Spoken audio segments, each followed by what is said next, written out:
예, 안녕하세요. 엠베렉스의 김용호입니다. 이번 시간은 이제 저번 시간에 이어서 저번 시간은 이제 MDD에 대한 개략적인 설명을 드렸는데 이번 시간은 이제 MDD에서 MDR로 전환되면서 MDR에서 요구되는 사항들이 어떻게 많이 변화됐는지 그리고 그 과정에서 MDR에서 요구하고 있는 임상시험에 대한 자료는 어떻게 이제 변화됐는지 이런 부분을 좀 설명드리도록 하겠습니다.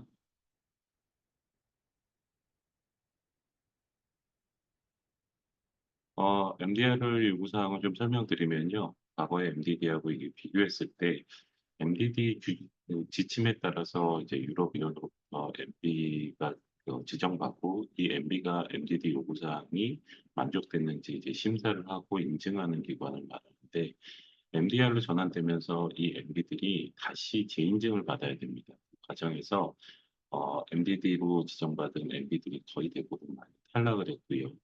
현재 그 MDD에 따른 MB가 80개 정도가 됐었는데 현재 MDR로 전환되면서 한 반 정도가 탈락이 돼서 현재는 그 수가 굉장히 작은 상태다라고 보시면 될 것 같아요.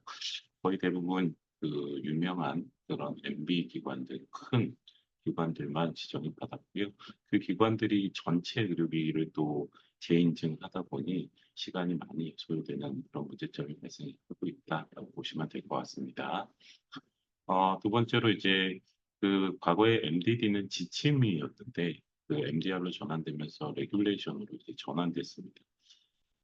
최근에 이제 그 뭐 GDPR 얘기하면서 개인정보, 유럽의 개인정보에 대한 그 규정도 강화됐다라고 이렇게 얘기를 하고 있어서 의료 데이터 관련된 이슈들을 다루고 있는 많은 의료 회사들이 GDPR 요구사항을 많이 이제 스터디하시고 그 규정을 준수하시려고 많이 노력하는 것처럼 어, 의료기기도 과거에 지침으로 이제 MDD로 운영되다가 레귤레이션으로 상원되면서 강제화가 좀 됐다라고 보시면 됩니다. 어, MDD는 이제 이전 시간에도 얘기한 것처럼 개별 교과가 이제 선택사항 형태로 운영됐었는데 레귤레이션으로 전환되면은 의무사항이 된 거다라고 보시면 되고요. 그 과거에는 이제 다이렉티브 지침으로 운영했을 때 MDD와 AI MDD 그리고 IVDD 이렇게 세 가지로 나눠졌었는데 그리고 이쪽은 AI MDD와 MDD가 이제 통합돼서 MDR로 변화됐다라고 보시면 될 것 같습니다. 그리고 IVDD도 IVDR로 이렇게 전환돼서 현재 운영되고 있다라고 보시면 됩니다. 그리고 이제 인증서에 대한 유효기간, 그래서 MDD에 따라서 인증서의 유효기간을 받게 되면 5년 동안 유효하게 됩니다. 근데 이제 5년이 지나게 되면 그 MDR로 지금 다 전환되기 때문에 MDD에 따른 인증서를 갱신할 수가 없고요. 다 MDR에 따른 인증서를 다시 받아야 된다라고 보시면 될 것 같아요. 보통 이제 그 트랜지션 피리어드라고 해서 두 가지 이제 기준이 동시에 적용되는 기간이 끝나게 되면 반드시 MDR로 전환 심사를 받아서 인증서를 다시 받으셔야 유럽에 수출이 가능하다고 보시면 될 것 같고요. 이 기간에 대한 부분은 마지막 슬라이드에서 구체적으로 좀 설명드리도록 하겠습니다. 그리고 MDR에서 좀 강화되는 것들은 3등급 의료기기 그리고 이제 그 2B 등급 우리나라의 한 3등급 제품에 해당되는 거죠. 그리고 유럽의 3등급은 우리나라의 한 4등급 제품에 해당된다라고 보시면 될 것 같아요. 이런 이제 그 위험도가 좀 높은 위해도가 높은 그런 제품에 대해서는 감시 절차를 조금 도입을 해서 그 MB들이 그 제품을 제조하는 그 제조소에 대해서 인증을 하지 않습니까? 인증 이후에도 품질 관리를 제대로 하고 있는지에 대해서 비통보 심사를 할 수 있도록 하는 권한도 생겼다라고 보시면 됩니다. 그리고 이제 의료기기에 대한 정의가 조금 일부 바뀌었습니다. 예를 들어서 임신 조절하는 제품을 임신 조절 및 지원하는 제품 이렇게 정의가 좀 확대돼서 최근에 이제 웰리스 제품들 그런 제품들도 이제 법의 해석에 따라서 의료기기로 전환되는 경우도 좀 많이 생겼고요. 또 이제 우리나라도 그렇지만 그 재사용 의료기기 같은 경우에는 사전에 그 멸균 그 소독기나 멸균기를 사용해서 소독하고 멸균해서 재사용하도록 되어 있는데 이런 소독기나 멸균기는 의료기기법 정의상 의료기기로 간주되지는 않았습니다. 그럼에도 불구하고 우리나라는 이제 행정규칙인 고시로 소독기나 멸균기를 의료기기로 포섭시켜서 의료기기로 관리한 거죠. 유럽 같은 경우에는 이제 유럽도 정의제로 운영하는 국가다 보니까 이런 부분이 이제 관리의 맹점이라고 생각해서 정의를 좀 바꿔서 의료기기 소독 및 멸균에 사용하는 제품도 의료기기에 포함시켜서 의료기기로 관리하게 됐다라고 보시면 됩니다. 또 이제 의료기기 등급을 좀 세분화시키기 시작했습니다. 그래서 MDC 시절에서는 1등급, 그리고 멸균하는 1등급, 그리고 측정하는 1등급 이렇게 세 가지로 나눴었는데요. MDR로 전환되면서 재사용 의료기기 1등급 중에 이런 것들을 1등급 R이라고 표시를 해서 좀 등급을 세분화시킨 거고요. 그리고 이제 2B 등급, 2B 등급을 2B 등급과 2B 임플란트 제품 이렇게 구분을 하기 시작했고요.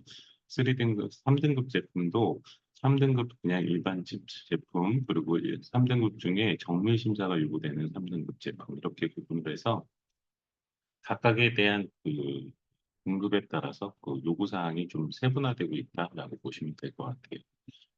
그리고 이제 과거에 의료용 소프트웨어 같은 경우에는 MDD에 따라서 거의 대부분 1등급으로 분류가 됐었는데 이번에 MDR로 전환되면서 의료용 소프트웨어에 대한 부분이 점점 관리 수준이 높아져서 거의 대부분 이제 2A 등급이나 2B 등급으로 전환이 됐다라고 보시면 됩니다. 그리고 이제 이 R이라고 해서 MDD에 따른 이제 부록 1의 필수 요구사항, 필수 원칙이라고 얘기해서 이걸 반드시 제조자한테 준수하도록 되어 있는데 이게 좀 확대가 됐습니다. 기존의 안전성으로 제한돼 있던 것들이 필수 성능 형태로 확장이 돼서 요구사항이 요구가 되었고요. 대표적으로 이제 뭐 최신 규격은 당연히 그 유럽의 그 하모나이제이션 스탠다드에 따라서 계속 업데이트를 해야 되고 임상 시험이나 환자 안전과 관련된 문서, 그리고 환자 리스트 등록 사업에 대해서 도출된 결과들 이런 것들을 PMCF 형태로 해서 계속 기술 문서에 업데이트하는 그런 것 요구 사항들이 계속 들어오기 시작했다라고 보시면 됩니다. 승인 절차도 굉장히 많이 변경이 됐습니다. 그 부분을 좀 뒤에서 좀 말씀드리겠고요. 그리고 기술 문서와 시판 후 조사에 대해서 모든 제품에 대해서 기술 문서와 시판 후 조사를 요구하고 있다라고 보시면 될 것 같아요. 과거에 이제 MDD에서 3등급 의료기기는 이제 기술 문서를 요구하지 않고요. 디자인 도시어라고 해서 2.5에 대한 요구사항을 MDD에서는 했습니다. 그 용어가 모두 이제 어넥스 2나 어넥스 3에 따라서 기술 문서로 전환됐고 시판 후 조사, PMCF가 요구되는 걸로 조사 전환됐다라고 보시면 됩니다. 그리고 기술 문서 심사는 기존의 MDD하고 동일하게 샘플링 심사를 하는데 클래스 1 그리고 클래스 2A, 2B는 샘플링을 기존과 동일하게 하게 됐고요. 대신에 기존에도 3등급 제품은 전수 사전 심사를 하도록 되어 있는데 그럼 확대가 돼서 클래스 2B 임플란트 제품들까지 포함해서 전수 사전 조사를 사전 심사를 요구하고 있다라고 보시면 될 것 같아요.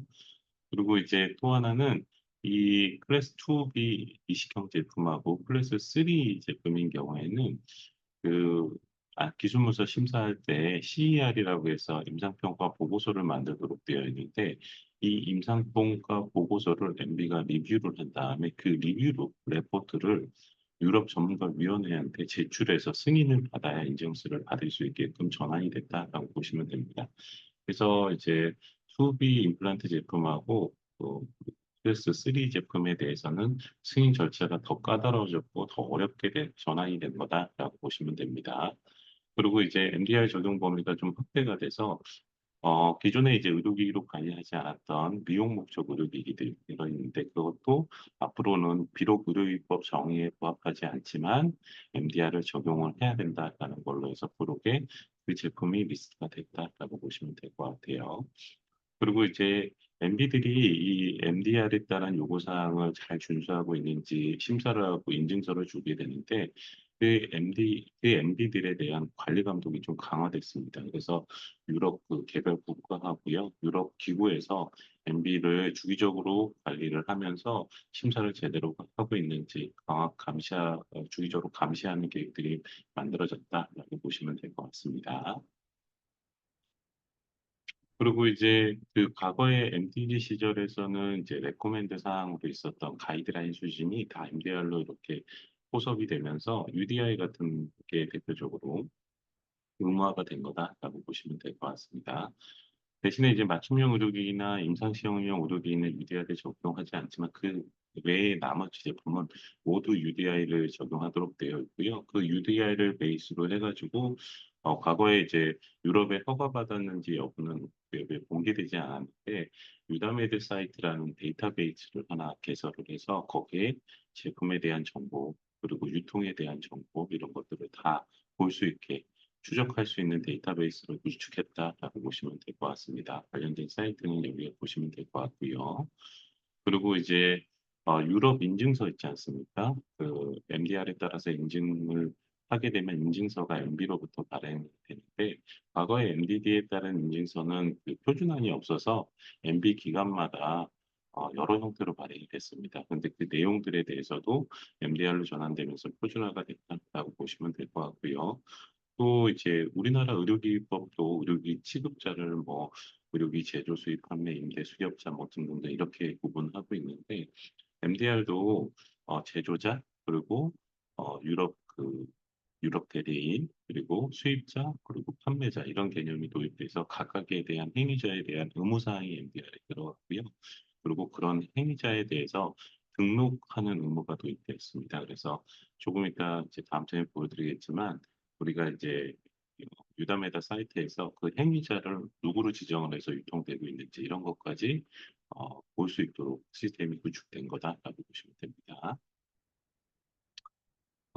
관련된 사이트를 이렇게 보시면 유다메드 사이트에 보면은 관련된 행위자에 대한 정보를 볼 때는 왼쪽으로 그리고 제품에 대한 정보를 볼 때는 이 중간 단계로 그리고 그 제품에 대해서 그 제조자에 대해서 인증서를 보려고 하면은 이 세 개 사이트 이쪽 오른쪽으로 클릭해서 보시면 관련된 정보를 찾을 수 있다라고 보시면 됩니다. 대표적으로 이제 그 행위자에 대한 부분을 이렇게 검색해 보면 삼성전자 같은 거를 보시면 삼성전자 이게 이제 그 유럽 대리인으로 지정되었죠. 삼성 국내 전자가 유럽 내 삼성전자 GmbH라는 것들을 유럽 대리인으로 지정을 했고요. 자회사 형태로 설립을 한 거죠. 그리고 각각에 대해서 이제 각 개별국가 독일, 스페인, 뭐 프랑스, 이탈리아에 각각에 대한 수입자로서 또 각각의 지사를 이렇게 설립해서 운영하고 있다라고 보시면 됩니다. 삼성전자 같은 경우에는 굉장히 큰 회사니까 그 글로벌하게 지사를 설립하고 있긴 하지만 그렇지 않은 작은 회사, 국내 회사가 유럽에 수출하려고 하면 여러 가지 그 수입자들이 이렇게 개별적으로 지정되기 때문에 그 수입자를 통해서 유통이 되고 있다라고 보시면 될 것 같아요. 그 밑에 이제 대리점까지 있다 보니까 우리 제품하고 유사한 제품을 취급하는 회사가 있다고 하면 그 회사 정보를 통해서 그 회사가 유통하는 그 유통자들이 누구인지 이런 것들을 확인할 수 있는 시스템이 구축된 거다라고 보시면 될 것 같아요. 또 하나는 이제 그 제품 정보로 이렇게 들어가면 그 특정한 그 회사 삼성 메디슨이 만들고 있는 이 모델의 HS40이라는 제품이 클래스 2A에 해당되고 이 제품에 대한 UDI 정보가 이렇고 이런 것들이 이제 쭉 확인할 수 있다고 보시면 될 것 같아요. 이런 것들이 이제 유럽에 승인받고 그리고 기술문서 심사받고 그래서 승인받았기 때문에 이렇게 유담에게 올라간 거니까 승인된 제품이구나라고 확인하실 수 있는 겁니다.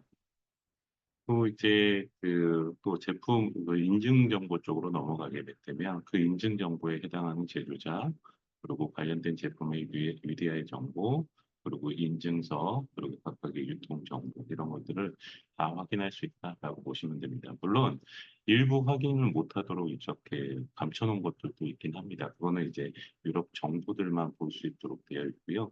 외부에 이렇게 일부 내용이 공개됨으로 인해서 유럽에 유통되는 제품을 투명하게 확인할 수 있는 시스템이 구축된 거다라고 보시면 됩니다.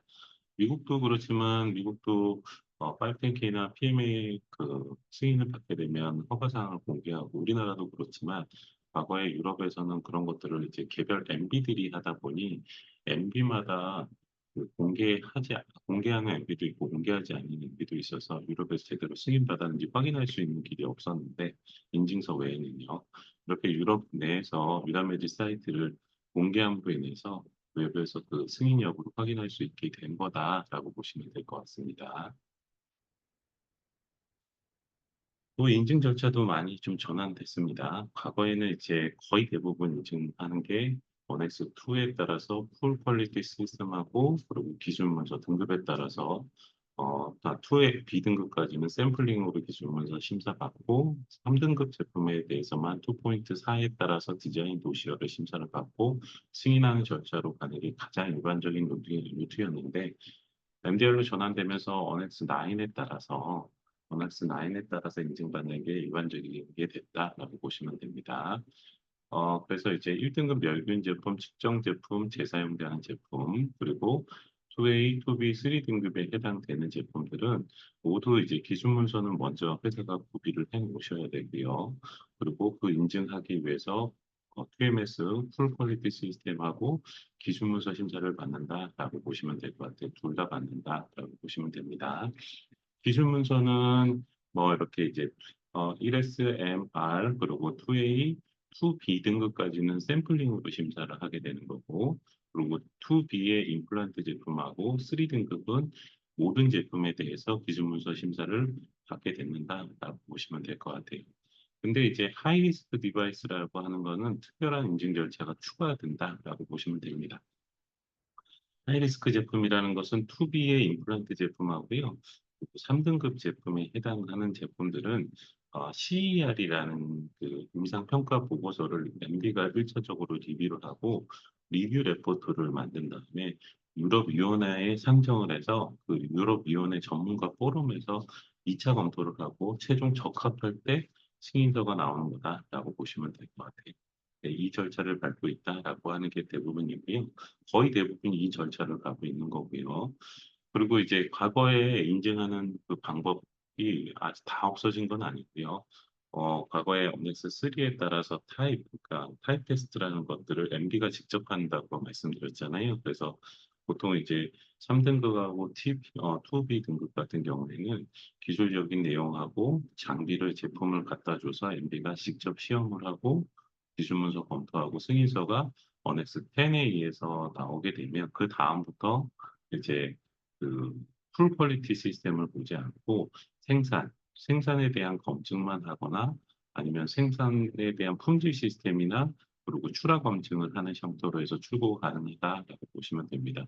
물론 여기서 보시면 그 타입 이그니메이션을 형식 시험이라는 걸 한다 하더라도 3등급이나 2B 등급 같은 하이리스크 제품은 이 언엑스 이제 그 9.5에 대한 그 절차를 동일하게도 10.6에서 똑같은 절차를 요구하고 있습니다. 그래서 그 내용 CER을 가지고 유럽위원회 전문가 포럼의 사전 승인을 받도록 하는 절차도 있다라고 보시면 됩니다. 어, 그 3등급하고 2B 등급은 이런 절차로 갈 수 있는 거고요. 그리고 2A 등급이나 2A나 그리고 멸균이나 측정이나 재사용되는 제품들은 아까도 말씀드린 것처럼 품질 보증 형태로만 갈 수도 있다라고 보시면 됩니다. 이때는 이제 기술 문서는 샘플링으로 하고 있고요. 나머지 이제 자체 셀프 DOC 하는 클래스 1 등급 멸균이나 측정이나 재사용하지 않는 기타 1등급은 과거의 그 셀프 DOC 하는 것들 계속 유지되게 됐다라고 보시면 될 것 같아요. 각각에 대한 내용을 조금 보시면 MDR의 그 1장에는 적용 범위 그리고 의료기기에 대한 정의 이런 것들이 드러나 있고요. 2장에는 이제 CE마크 의무 사항 그리고 재처리 그리고 경제 운영자 아까 전에 수입자 뭐 유럽 대리인 제조자 공자 대리점 이런 것들에 대해서 의무 사항들이 여기 들어가기 시작했고요. 그리고 3장에서는 추적성, 또 의료기기 등록, 그리고 임상, 안전성 요구사항에 대한 일반 요구사항들, 그리고 MBA 요구사항들, 그리고 5장의 등급 분류 및 적합성 평가 절차, 뭐 이런 것들이 5장에 들어가 있고요. 6장은 이제 임상평가 및 그리고 임상시험 조사에 대한 요구사항들, 그리고 7장에는 이제 사후관리, 그리고 부작용 보고에 대한 요구사항들, 그리고 8장에서는 그리고 전문가 패널, MDCG라고 하는데 그런 전문가 패널에 대한 그 협동기관 설립에 대한 근거가 이 8장에 들어가 있고요. 그리고 9장에서는 자료 보완, 처벌 규정, 그리고 규칙, 그리고 적용 시점들이 10장에 나와 있었는데 이런 것들이 좀 개정이 돼서 적용 시점이 좀 달라지고 있다라고 보시면 됩니다. 그리고 이제 어넥스 쪽, 부록 쪽으로 가면은 과거의 ER이 그 일반적인 안전성과 성능 요구사항으로 이렇게 전환이 됐고요. 그리고 어넥스 2나 3가 이제 기술 문서하고 그리고 시판은 조사 요구사항이라고 했는데 그 부분이 이제 부록 2, 3에 들어가 있고 그리고 부록 4에는 DOC 요구사항들 그리고 5장에서는 부록 5에서는 CE 마킹 어떻게 붙여야 되는지 요구사항들 그리고 어넥스 6는 아까 유다메드 사이트 보여드렸잖아요. 이 등록 절차하고 그리고 UDI 번호 요구사항들 그리고 브록 7은 MB 요구사항들 그리고 브록 8은 등급 분류 규칙 과거의 어넥스 9에 해당되는 게 어넥스 8로 넘어와서 등급 분류 규칙들이 이렇게 들어가기 시작했고요. 어넥스 9, 어넥스 10, 어넥스 11은 아까 설명드린 인증 절차들 세분화된 것들이 이제 나와 있고 어넥스 12는 MB가 발행한 인증서 표준화 양식들 그리고 어넥스 이제 13은 맞춤형 의료기기 요구사항들 어넥스 14는 이제 임상평가나 시범조사 요구사항들 그리고 임상조사에 대한 요구사항들 그리고 어넥스 16에서는 비록 의료기기는 아니지만 MDR을 적용해야 되는 미용용 목적의 제품들 이런 것들이 어넥스 16에 들어가 있다라고 보시면 될 것 같습니다. 여기까지가 이제 MDR에 대한 일반적인 개괄적인 설명입니다. 그런데 이제 MDR에서 임상시험에 대해서 강화하고 있는데 그 내용에 대해서 좀 추가적으로 좀 말씀드리도록 할게요. MDR 이제 61조에 보시면 이제 그 61조가 임상시험에 대한 부분들이 쭉 임상 요구에 대한 것들이 쭉 나와 있습니다. 그러니까 클리니컬 이밸리에이션 레포트 리ኳ이먼트라고 보시면 될 것 같아요. 그중에서 이제 클래스 3하고 그리고 클래스 2B 인체 이식형하는 제품들 2B 중에 임플란트 제품이다라고 보시면 될 것 같아요. 이런 제품들은 반드시 임상 평가나 임상 시험 전에 유럽위원회가 설립한 전문가 패널이 있습니다. 그 패널로부터 근거자료 확보를 위한 임상 개발 또는 임상 시험 설계 검토를 사전에 승인받도록 요구하고 있다라고 보시면 될 것 같아요. 그래서 우리나라도 이제 의료기법 10조에 보면은 임상을 하려고 하면 사전에 그 프로토콜 임상 시험 계획에 대해서 정부로부터 사전 승인을 받도록 하고 있는데 이런 것들을 이제 그 과거에는 유럽에 승인받으려고 하면 그 유럽에서 임상을 실제 하려고 하면 해당 국가, MDD에서 요구하지 않아서 해당 국가의 법령에 따라서 사전에 요구받는 그런 절차가 있긴 있었습니다. 근데 이제 그 계획 단계에서부터 유럽 전문가들의 사전 검토를 요구하고 있다라고 보시면 될 것 같아요. 그리고 이제 3등급 제품에 대해서는 3등급 의료기기는 반드시 임상시험을 하는 걸 원칙으로 하고 있다. 그래서 CER 레포트를 만들 때도 그 내용 중에 크리티컬 인베스티게이션, 실제 임상시험한 그 결과가 그 CER에 포함이 돼야 된다라고 보시면 될 것 같아요. 다만 이제 MDD에서 받았던 것들을 이제 했던 것들을 다시 시험하라고 이미 이제 만들어서 유통되는 것들을 다시 시험하라고 요구하지는 않고요. 예외 사항으로 제품에 대한 변경이나 그런 사항이 발생을 했을 때 그걸 CER을 통해서 안전성과 유효성을 입증해야 된다고 하면 그때는 CER 레포트 내에 클리니컬 인베스티게이션이라고 해서 임상 시험 자료를 반드시 넣어서 CER을 만들어야 된다라는 내용이 들어가기 시작했다고 보시면 됩니다. 그리고 기승인된 제품과 동등성을 입증하는 제도가 있긴 한데 이거는 뭐냐면 우리나라 같은 경우에는 SE라고 해서 Substantial Equivalent라고 해가지고 본질적 동등성이 인정되면 임상 자료를 면제해주는 좀 제도가 있습니다. 그 면제해주는 제도의 그 배경 취지는 본질적으로 동등한 제품을 가지고 그 제품을 정부에서 이미 그 임상시험을 검토했기 때문에 이거와 동등하기 때문에 임상면 자료를 면제해 준다는 얘기거든요. 그거와 동일하게 이제 유럽 MDR도 그런 SE라는 제도가 도입이 됐는데 그러기 위해서는 이제 후발주자 제품이 선발주자 제품, 경쟁사 제품일 수도 있죠. 그 회사의 임상 자료를 계약을 통해서 받았고 그 자료를 제출하도록 요구하고 있습니다. 그러면 이제 경쟁사 상황에서 그 임상 자료를 다 주지는 거의 않을 거지 않습니까? 그럼에도 불구하고 그 받는 경우라고 하면은 내 제품을 가지고 임상한 자료를 연재해 줄 수도 있다라고 보시면 되는 겁니다. 근데 실제적으로 거의 대부분 선발주자 제품이 내 제품인 경우만 이런 제도를 많이 이용하고 있다고 보시면 됩니다. MDD에 따라 승인된 3등급 제품이나 20평 제품 같은 경우 있지 않습니까? MDR이 아니라 MDD에 따라서 이미 승인된 3등급 제품들. 이런 제품들은 이미 충분한 임상 데이터가 수집되었다면 추가적으로 임상 시험을 할 필요는 없다라고 그 명목적으로 서명이 돼 있고요. 그리고 제품을 딱 지정을 했습니다. 이미 이제 봉합사라든지 스테이플이라든지 그리고 치과형 충진제라든지 크라운 스크류 같은 것들 이런 것들은 3등급 제품이면서 2B 중급 등급 중에 임플란트형 제품에 해당되는데 이런 제품은 이미 충분한 데이터가 확보되어 있기 때문에 MDD에 따른 CER로도 충분하다 이렇게 제품을 지정해서 선언을 해놓고 있다라고 보시면 될 것 같아요. 그리고 이제 업데이트 요구는 어, 테크니컬 도큐먼트 내에 이제 CER이 포함되어 있는데 CER을 계속적으로 이제 한번 임상평가 리포트를 만들고 끝나는 게 아니고 거기에 PMCF를 통해서 임상 후에 시판 후에서 수집된 정보도 계속 업데이트를 해서 안전성과 유효성에 대한 자료를 축적해 놔라라는 요구사항이 들어가 있는 거다라고 보시면 됩니다.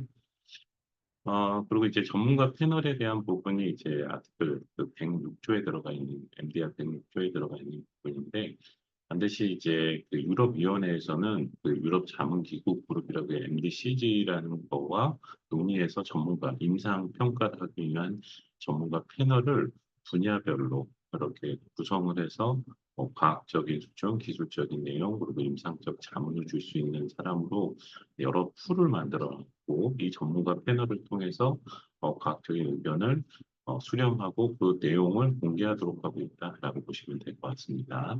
이게 이제 MDR에서 요구가 되는 내용이고요. 그리고 이제 아까 전에 어넥스 9 절차에 따라서 거의 대부분 승인을 받는다고 그랬잖아요. 근데 이제 어넥스 3나 2B, 클래스 3등급이나 2B 제품에 해당돼서는 CER 보고서를 이제 MB들이 리뷰를 한 CER, 리뷰 보고서를 유럽위원회 그 전문가의 패널에 제출하고 그 전문가 패널로부터 승인을 받아야지만 최종 인증서를 발행하게끔 그 행정 절차가 다 바뀐 거다라고 보시면 됩니다. 이게 이제 그 전문가 패널이 좀 제한돼 있는데 유럽으로부터 승인받는 제품은 많잖아요. 그러다 보니까 처리 기한이 이제 21일로 이렇게 제한이 되어 있습니다. 그럼에도 불구하고 그 검토해야 될 내용들이 많다 보니까 처리 기간이 계속 지연되고 있는 상황이다라고 보시면 됩니다. 그리고 이제 과거에 MDD에 따르면 이제 가이드라인이 크게 이제 두 가지가 있었죠. 제조원들이 참고할 만한 가이드라인이 하나가 이제 그 메데프라는 가이드라인이 있었고요. 그리고 엠비메드라는 가이드라인이 있었고요. 또 엠비들이 서로 자기네들이 심사를 좀 균등하게 하자 이런 절차로 하자라고 만들었던 것이 엠보 가이드라인 이렇게 MDD에서는 세 가지 가이드라인을 운영하고 있었는데 현재 이제 MDCG로 MDR로 넘어가면은 그 메데프하고 엠비메드가 이제 통합이 돼서 그냥 MDCG 가이드라인으로 이렇게 변화이 된 거고 엠부 가이드라인은 아직도 살아있다라고 보시면 될 것 같아요.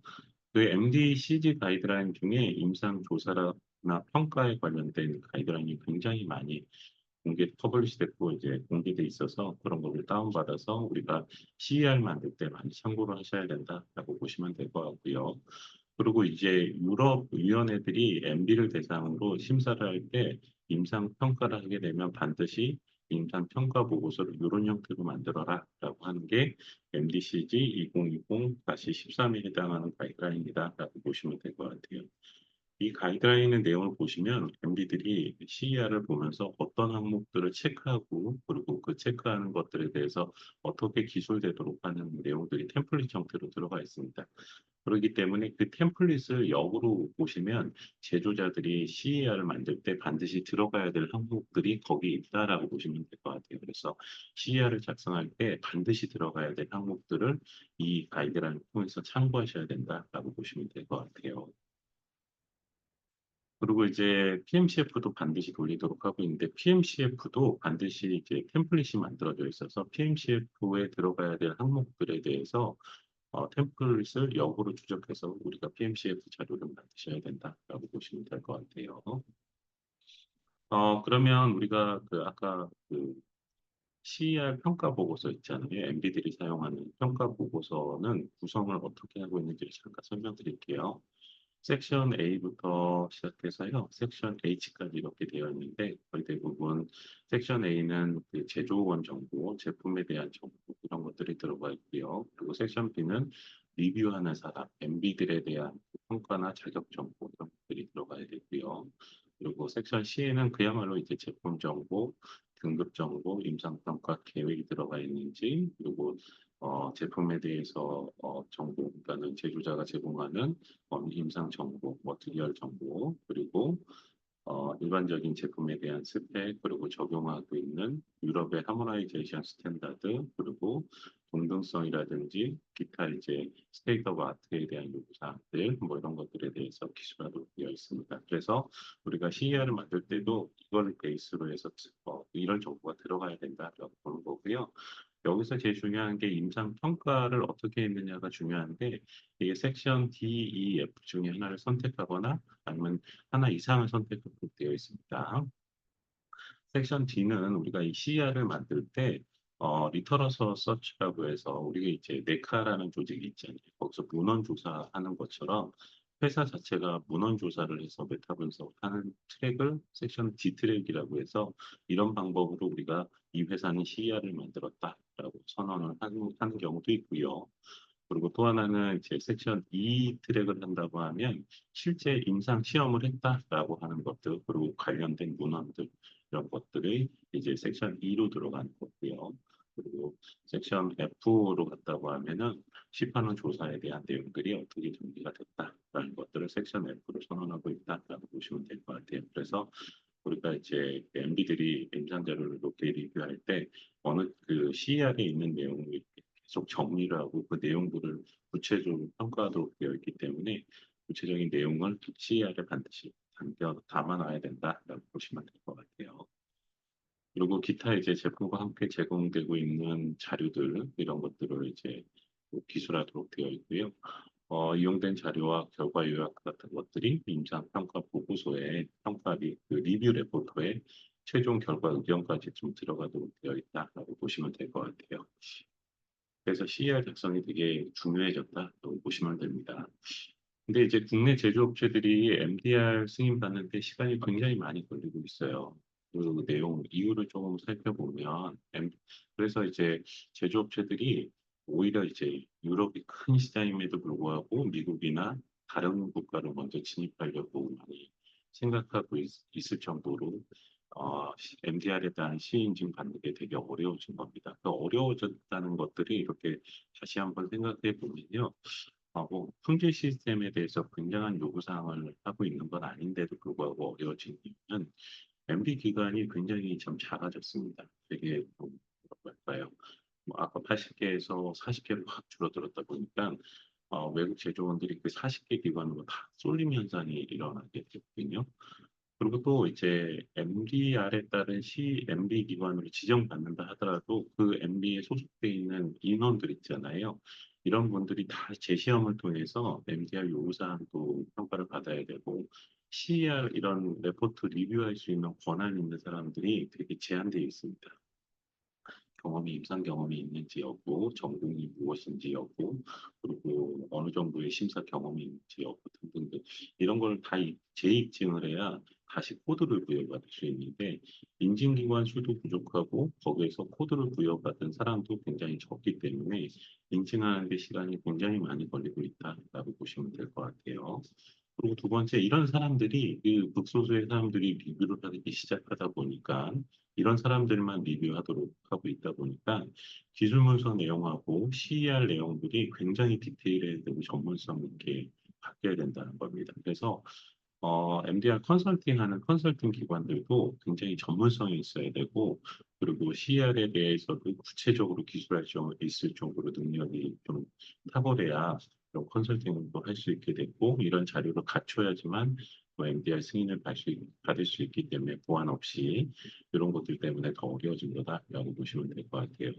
또 추가적으로 아까 이제 2B 등급 중에 임플란트 제품이나 3등급 제품 같은 경우에는 그 리뷰 레포트를 또 유럽 내 이제 전문가위원회 패널에 검토를 받도록 되어 있는데 거기에서 또 지적사항이 발생을 하게 되면 또 재보안 이런 것들이 많이 발생을 하게 되는 겁니다. 네, 그런 것들 때문에 그렇고요.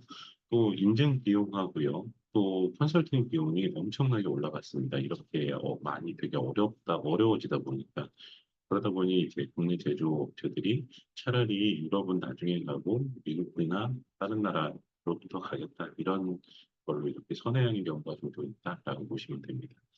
또 국내에는 보통 이제 그 40개 MB들이 국내에 자회사를 가지고 있는 MB들이 그렇게 많지 않습니다. 대표적으로 뭐 TUV 슈도, TUV 라이언드, BSI, 뭐 DMV, SGS 뭐 이런 것들이 이런 MB 기관들이 자회사로 운영을 하고 있는데 이런 기관도 그렇게 옛날처럼 더 많이 있었는데 그런 기관들은 다 없어지고 이런 기관으로 MDR로 좀 제한이 됐고요.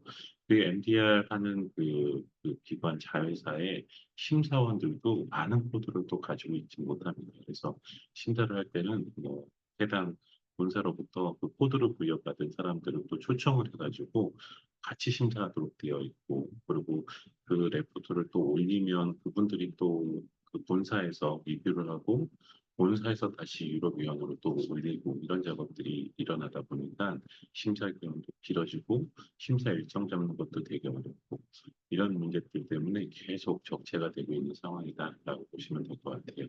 그러니까 실제 이런 시스템 그렇기 때문에 유럽 수출하려고 하면 이제 조금 호흡을 좀 가다듬고 좀 장기간 계획을 가지고 접근하는 게 좋게 조금 좋을 것 같다라고 말씀을 드리는 겁니다. 현재 제가 작년 말 정도에 한번 찾아보긴 했는데 MDR에 따라서 승인된 기관들이 요 기관들에 해당된다라고 보시면 될 것 같아요. 네, MB 번호도 이제 그 앞에 MB 번호들이 이렇게 할당이 되어 있고 한 39개가 이렇게 된 것 같다라고 보시면 될 것 같습니다. 그러면 이제 그 MDR에 대한 내용도 좀 이해를 하셨고 어떻게 변했는지 그리고 MDR에서 요구되는 임상 자료에 대한 내용도 좀 이해를 하셨어요. 그럼 이제 이런 MDR을 언제까지 적용을 해서 내가 승인을 받아야 되는지 요거를 조금 이해를 하시면 좋을 것 같아요. MDR은 아시는 것처럼 이제 2017년도에 제정이 됐습니다. 그리고 공표가 됐죠. 그리고 이 MDR을 2020년도부터 이제 좀 차근차근씩 적용하겠다라고 밝혔습니다. 그러다 보니까 2017년도에 제정이 됐지만 실제 적용하는 시점은 2020년부터 적용한다라고 보시면 될 것 같아요. 그때 과거에는. 그러면서 이제 2020년도에 적용하면서 MDR에 따라서 승인을 받을 수 있는 시점 자체는 2020년도부터인데, MB 기간이 그렇게 많지 않잖아요. 그래서 2022년부터 2025년도에는 지침 두 개를 운영하겠다라고 했습니다. 그래서 MDD도 이 시점엔 적용이 됐고, MDR도 새로 인증받았다고 하면 적용된다라고 보시면 될 것 같아요. 2017년도부터 2020년도부터는 MDR을 이때부터 적용한다고 발표했기 때문에 이때는 MDD만 있는 상태고 MDR은 법은 제정되어 있지만 시행은 안 됐다라고 보시면 될 것 같아요. 그래서 2020년부터 시행이 된 거다라고 보시면 될 것 같아요. 시행이 됐는데 강제 의무 적용은 2025년부터 하겠다라고 발표를 했어요. 그래서 이 시점부터는 MDD는 없고 MDR만 적용하겠다 이렇게 발표를 한 겁니다. 근데 이제 아까도 말씀드린 것처럼 기술문서 작성이나 CR 작성이 되게 어려워졌고 리뷰하는 사람도 되게 적고 인증 비용도 엄청 올라가게 되고 그러다 보니까 계속 지연 이런 사태가 일어나다 보니 1차 연기를 발표하게 됐습니다. 그래서 연기가 크게 세 단계로 이렇게 나와 있습니다. 우리나라도 이제 행정법인 이르기법에서 뭔가 이제 법을 제정을 하고 시행을 한다고 하면 등급별로 이렇게 차등화해서 적용 시점을 도입을 하잖아요. 그런 것처럼 유럽의 MDR도 일단은 이제 이식형 제품 중에 3등급은 먼저 적용하겠다라고 강제화 적용 시점을 2022년, 26년 5월에 이렇게 강조하겠다라고 밝힌 거고요. 3등급 중에 이식하지 않는 제품하고 그리고 2 비등급 중에 임플란트 제품 이식하는 제품들에 대해서는 27년까지 의무화되게 강조하겠다라고 밝혔고요. 나머지 제품들은 2028년도에 모두 강조하겠다라고 밝히기 시작했습니다. 그래서 만약에 이제 우리 회사 제품이 그 최근에 이런 막 그 기간, 인증 기간이 굉장히 기간이 되게 그 길어지다 보니까 한 2년 정도를 좀 고려하시면 제일 좋을 것 같은데, 그러면 우리 제품이 한 2A 정도에 해당하는 제품이다라고 하면은 2026년도부터 차근차근 준비하시면 좋을 것 같다. 신청서를 작성하고 MB 기관과 커뮤니케이션하고 이러시면 충분히 될 것 같다라고 보시면 될 것 같고요. 그렇지 않고 이제 3등급에 해당하는 제품이다라고 하면은 지금 신청해도 좀 어렵다라고 보시면 될 것 같아요. 신속하게 되도록 빨리 준비를 하셔야 된다라고 보시면 될 것 같아요. 네. 여기까지 이제 MDR에 대한 요구사항, 그리고 MDR에서 임상의 어떤 중요성, 이런 것들이 어떻게 강조가 되는지, 이런 것들, 그리고 MDR이 적용되는 이유의 그 시점들, 강조해야 되는 시점들, 이런 것들을 전체적으로 좀 말씀드렸습니다. 혹시 이제 질문하시거나 아니면 MDR 승인에 대해서 좀 자문을 받고 싶다라고 하면 언제든지 MDRX에 연락을 해주시면 저희가 친절하게 설명드리도록 하겠습니다. 그럼 이것으로 마치도록 하겠습니다. 네, 감사합니다.